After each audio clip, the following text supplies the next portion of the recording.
नमस्कार, जयतु भारतः GST and other laws discussion and analysis के आज के अंक में आपका स्वागत है। 1 जनवरी 2022 से ई कॉमर्स ऑपरेटर के माध्यम से रेस्टोरेंट सेवाएं देने पर उन रेस्टोरेंट सेवाओं पर जीएसटी का भुगतान ई कॉमर्स ऑपरेटर को करना होगा। इसी के संदर्भ में कुछ स्पष्टीकरण देता हुआ circular number 167/23/2021 GST central board of indirect taxes and customs ने जारी किया है। जैसा कि इसके पहले के वीडियो में बता चुके हैं, कुछ सर्विसेज के लिए यदि ई कॉमर्स ऑपरेटर के माध्यम से सेवाएं दी जाए तो उन पर जीएसटी का भुगतान ई कॉमर्स ऑपरेटर को करना है। उसी के संदर्भ में जो notification number 17 of 2017 central tax rate है, उसके अंदर यह क्लोज 4 अभी ऐड कर दिया गया है जो 1 जनवरी 2022 से प्रभावी होगा। इसमें सप्लाई ऑफ रेस्टोरेंट सर्विस भी ऐड कर दी गई है। हालांकि इसमें से स्पेसिफाइड प्रीमाइसिस की जो रेस्टोरेंट सर्विसेज हैं, अर्थात जहां पर एकोमोडेशन सर्विसेज रूम टैरिफ 7500 रुपए से ज्यादा का हो, उनको इसमें से बाहर रखा गया है। लेकिन ज्यादातर रेस्टोरेंट इससे कम के अंदर ही आ जाते हैं जो ई कॉमर्स ऑपरेटर के माध्यम से सप्लाई करते हैं। तो इन सर्विसेज पर ई कॉमर्स ऑपरेटर को जीएसटी भरना होगा। इससे रिलेटेड क्या इश्यूज हैं और क्या क्लेरिफिकेशन है वह देख लेते हैं। जो भी गुड्स और सर्विसेज ई कॉमर्स ऑपरेटर के माध्यम से प्रदान की जाती है, उनमें ई कॉमर्स ऑपरेटर को टैक्स कलेक्शन एट सोर्स करने की आवश्यकता रहती है। इसी संदर्भ में यह एक इश्यू रेज किया गया है कि क्या रेस्टोरेंट सर्विसेज में 1 जनवरी 2000 के बाद में ई कॉमर्स ऑपरेटर को सेक्शन 52 के अंतर्गत टैक्स कलेक्शन एट सोर्स करने की आवश्यकता रहेगी। इसका स्पष्टीकरण दिया गया है कि क्योंकि ई कॉमर्स ऑपरेटर ही टैक्स भरेगा रेस्टोरेंट सर्विस पर, तो इसलिए टैक्स कलेक्शन एट सोर्स करने की आवश्यकता नहीं रहेगी। लेकिन यदि वह ई कॉमर्स ऑपरेटर अन्य गुड्स या सेवाओं का सप्लाई कर रहा है जिन पर सेक्शन 9 सब सेक्शन 5 के अंतर्गत ई कॉमर्स ऑपरेटर को जीएसटी भरने की आवश्यकता नहीं है, तो उन बाकी की सेवाओं या गुड्स के ऊपर टैक्स कलेक्शन एट सोर्स करना कंटिन्यू रखना पड़ेगा। एक डाउट यह रेज किया गया कि रेस्टोरेंट सर्विसेज पर अब ई कॉमर्स ऑपरेटर को जीएसटी भरना होगा, तो क्या इसके लिए ई कॉमर्स ऑपरेटर को अलग से रजिस्ट्रेशन लेना होगा? इसका क्लैरिफिकेशन देते हुए यह बताया गया है कि अभी भी जो सेवाएं ई कॉमर्स ऑपरेटर दे रहा है, इसके लिए वे ऑलरेडी जीएसटी में रजिस्टर्ड हैं, तो उसी रजिस्ट्रेशन के माध्यम से यह रेस्टोरेंट सर्विसेज के लिए भी जीएसटी का भुगतान कर सकते हैं और अलग से नया रजिस्ट्रेशन लेने की कोई आवश्यकता नहीं है। यह एक बहुत ही महत्वपूर्ण डाउट और क्लैरिफिकेशन है कि क्या कोई unregistered business entity, unregistered restaurant है जिसका टर्नओवर 20 लाख से कम है, उसकी रेस्टोरेंट सर्विसेज ई कॉमर्स के माध्यम से दी जाती हो, तो ऐसे केस में भी ई कॉमर्स को जीएसटी भरना पड़ेगा। इसका क्लैरिफिकेशन दिया है कि हाँ, ई कॉमर्स ऑपरेटर को यदि वह अनरजिस्टर्ड बिजनेस एंटिटी या छोटे रेस्टोरेंट की भी रेस्टोरेंट सर्विसेज सप्लाई कर रहे हैं ई कॉमर्स माध्यम से, तो जीएसटी ई कॉमर्स ऑपरेटर को भरना पड़ेगा। एक यह भी डाउट आया कि क्योंकि रेस्टोरेंट सर्विसेज यदि ई कॉमर्स ऑपरेटर के माध्यम से दी जाती है तो उस पर जीएसटी ई कॉमर्स ऑपरेटर भरेगा, तो इस प्रकार का टर्नओवर जो रेस्टोरेंट है उसके एग्रीगेट टर्नओवर में शामिल होगा या नहीं होगा। इसका स्पष्टीकरण देते हुए यह कहा गया है कि इस प्रकार का जो टर्नओवर है ई कॉमर्स ऑपरेटर के माध्यम से रेस्टोरेंट सर्विसेज देने का, वह भी उस बिजनेस एंटिटी या उस रेस्टोरेंट के टर्नओवर में सम्मिलित हो जाएगा। उदाहरण के रूप में यदि कोई रेस्टोरेंट स्वयं भी रेस्टोरेंट सर्विसेज अपने प्रीमाइसिस पर दे रहा है और ई कॉमर्स ऑपरेटर के माध्यम से भी रेस्टोरेंट सर्विसेज दे रहा है, तो दोनों का ही टर्नओवर सम्मिलित करके फिर एग्रीगेट टर्नओवर गिना जाएगा। एग्रीगेट टर्नओवर किसे कहते हैं, उसकी डेफिनेशन भी सीजीएसटी एक्ट 2017 में सेक्शन 2 के क्लॉज 6 में दी हुई है वह भी आपके सामने दर्शाई हुई है। यह जीएसटी रिटर्न के अंदर कैसे इस प्रकार के ट्रांजैक्शन को दिखाना, उससे रिलेटेड डाउट है, क्योंकि कई लोगों ने इस प्रकार का एक अवधारणा बनाई थी या क्लैरिफिकेशन दिया था कि 1 जनवरी 2022 से ई कॉमर्स ऑपरेटर को रिवर्स चार्ज मैकेनिज्म पर रेस्टोरेंट सर्विस पर टैक्स भरना पड़ेगा।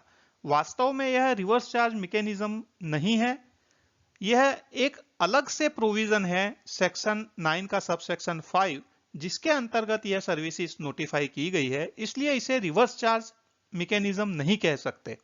और यही यहां पर स्पष्टीकरण दिया गया है कि जीएसटीआर 3B के अंदर भी रेस्टोरेंट सर्विस यदि ई कॉमर्स ऑपरेटर के माध्यम से दी जाती है तो उसे इनवर्ड सप्लाई के रूप में नहीं दर्शानी है, क्योंकि यह ई कॉमर्स ऑपरेटर के लिए इनवर्ड सर्विसेज या इनवर्ड सप्लाई नहीं है, इसलिए इसे रिटर्न में इनवर्ड सप्लाई नहीं बताना है। जैसा कि आपको ज्ञात ही है कि रेस्टोरेंट सर्विसेज पर जीएसटी का रेट 5% है, लेकिन कंडीशन यह है कि किसी भी प्रकार के गुड्स या सर्विसेज का इनपुट टैक्स क्रेडिट उस रेस्टोरेंट को नहीं मिलता। इसी से लगा हुआ यह नेक्स्ट इश्यू है कि जब e commerce operator restaurant services पर जीएसटी अदा करने लग जाएगा तो 1 जनवरी 2022 से क्या उन्हें भी गुड्स और सर्विसेज का इनपुट क्रेडिट नहीं मिलेगा? इसका स्पष्टीकरण दिया हुआ है कि ई कॉमर्स ऑपरेटर वास्तव में रेस्टोरेंट सर्विस अदा नहीं कर रहा है, वह तो इंटरमीडियरी के रूप में कार्य करता है, जिसके लिए वह कमीशन या फी अपना चार्ज करता है और उस पर वह जीएसटी भरता ही है। उसके लिए जो भी सर्विसेज वह उपयोग में लेता है उन सभी सर्विसेज के या उन सभी गुड्स का इनपुट टैक्स क्रेडिट मिलता रहेगा। केवल रेस्टोरेंट सर्विसेज पर उन्हें जीएसटी अदा करने की जिम्मेदारी दी गई है, तो वह जो जीएसटी भरना होगा रेस्टोरेंट सर्विसेज पर वह कैश में से ही भरना होगा। वह उनको जो इनपुट टैक्स क्रेडिट मिली है उसमें से रेस्टोरेंट सर्विसेज की जीएसटी नहीं भर सकते। यह स्पष्टीकरण यहां पर सीबीआईसी ने दिया है। इसके पिछले आंसर में क्लैरिफाई ऑलरेडी कर ही दिया गया है कि यदि e commerce operator restaurant services पर जीएसटी का भुगतान करता है तो उसके लिए उसे जो इनपुट टैक्स क्रेडिट मिली है उसमें से जीएसटी का भुगतान नहीं कर सकता और वह भुगतान कैश में ही करना पड़ेगा। रेस्टोरेंट सर्विसेज के अलावा भी अन्य कई गुड्स और सर्विसेज ई कॉमर्स ऑपरेटर के माध्यम से सप्लाई किए जाते हैं, तो क्या उन पर भी अब 5% जीएसटी विदाउट आईटीसी लगेगा? ऐसा डाउट रेज किया गया है। इसका क्लैरिफिकेशन दिया है कि ऐसा नहीं है। रेस्टोरेंट सर्विसेज के अलावा बाकी सभी गुड्स और सर्विसेज की सप्लाई में पुराने जो प्रावधान हैं वही लागू रहेंगे। केवल रेस्टोरेंट सर्विस के अंदर ई कॉमर्स ऑपरेटर के माध्यम से सप्लाई किया जाता है तो जीएसटी भरने की जिम्मेदारी ई कॉमर्स ऑपरेटर को दे दी गई है। उसके अलावा के कोई गुड्स और सर्विसेज ई कॉमर्स ऑपरेटर के माध्यम से सप्लाई किए जाते हैं जो कि सेक्शन 9 सब सेक्शन 5 में नोटिफाई नहीं है, तो उन पर जीएसटी भरने की जिम्मेदारी अभी भी सप्लायर की ही रहेगी, ई कॉमर्स ऑपरेटर की नहीं रहेगी। लेकिन ई कॉमर्स ऑपरेटर को उस पर tax collection at source TCS के प्रावधान का पालन करना पड़ेगा। यह एक प्रोसीजर से रिलेटेड डाउट है कि यदि e commerce operator restaurant service भी दे रहा है किसी कस्टमर को और साथ में अन्य गुड्स या सर्विसेज का भी सप्लाई कर रहा है, तो क्या इनके लिए एक ही बिल बना सकता है या अलग अलग बिल बनाना पड़ेगा? इसके लिए यह क्लैरिफिकेशन दिया है कि रेस्टोरेंट सर्विसेज में जीएसटी अदा करने की जिम्मेदारी अब ई कॉमर्स ऑपरेटर की है, जबकि अन्य गुड्स और सर्विसेज जो सेक्शन 9 सब सेक्शन 5 में नोटिफाई ना हो तो उन पर अभी भी जीएसटी अदा करने की जिम्मेदारी रिस्पेक्टिव सप्लायर की ही है। तो यहां पर यह एडवाइजेबल है कि इस प्रकार के जो इनवॉइसेस हैं वह दोनों अलग अलग बनाए जाए। रेस्टोरेंट सर्विसेज का इनवॉइस ई कॉमर्स ऑपरेटर अलग बनाए और जो अन्य गुड्स और सर्विसेज हैं उनके लिए इनवॉइस अलग बनाए, तो इससे सुविधा भी रहेगी, जीएसटी अदा करने में भी सुविधा रहेगी और ई कॉमर्स ऑपरेटर को अपने अकाउंटिंग और रिकॉर्ड भी व्यवस्थित करने में सुविधा रहेगी। ई कॉमर्स ऑपरेटर के माध्यम से रेस्टोरेंट सर्विस दी जाती हो तो उसमें इनवॉइस बनाने की जिम्मेदारी किसकी है, इसका भी स्पष्टीकरण दे दिया गया है कि यदि ई कॉमर्स ऑपरेटर के माध्यम से रेस्टोरेंट सर्विस दी जा रही है तो ऐसे केसेस में इनवॉइस बनाने की जिम्मेदारी ई कॉमर्स ऑपरेटर की है और जीएसटी अदा करने की जिम्मेदारी भी ई कॉमर्स ऑपरेटर की है।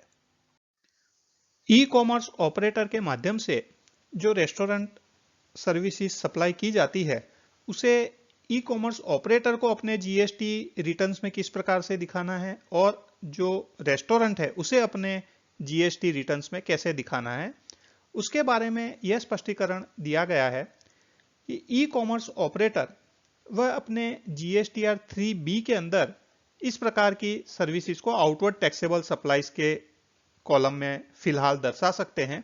वास्तव में तो यह ई कॉमर्स ऑपरेटर की आउटवर्ड टैक्सेबल सप्लाईज नहीं है, लेकिन अभी जब तक उसके लिए अलग से कोई कॉलम न बनाया जाए तब तक आउटवर्ड टैक्सेबल सप्लाईज के कॉलम में बताकर उस पर टैक्स अदा किया जा सकता है। इस प्रकार का यह स्पष्टीकरण दिया गया है। इसी प्रकार से जीएसटीआर 1 के अंदर भी टेबल 4A या टेबल 7A1 के अंदर डिटेल्स दिखाई जा सकती है, जहां पर सामने जिसको सर्विसेज दी है वह रजिस्टर्ड पर्सन है या अनरजिस्टर्ड पर्सन है, बिजनेस टू बिजनेस या बिजनेस टू कंज्यूमर, उसके आधार पर जीएसटीआर 1 में भी ई कॉमर्स ऑपरेटर इन प्रकार के डिटेल्स दे सकता है। जो रेस्टोरेंट है जो वास्तव में रेस्टोरेंट सर्विसेज दे रहा है लेकिन वह ई कॉमर्स ऑपरेटर के माध्यम से दे रहा है और उसे इन सर्विसेज पर जीएसटी भरने की आवश्यकता नहीं है, तो वह जीएसटीआर 3B के अंदर तो टेबल 3.1 इंटू ब्रैकेट C अर्थात जहां पर वो ट्रांजैक्शन दिखाने हैं कि जिस पर जीएसटी अदा करने की आवश्यकता नहीं है, उस कॉलम में ये डिटेल्स दे सकते हैं।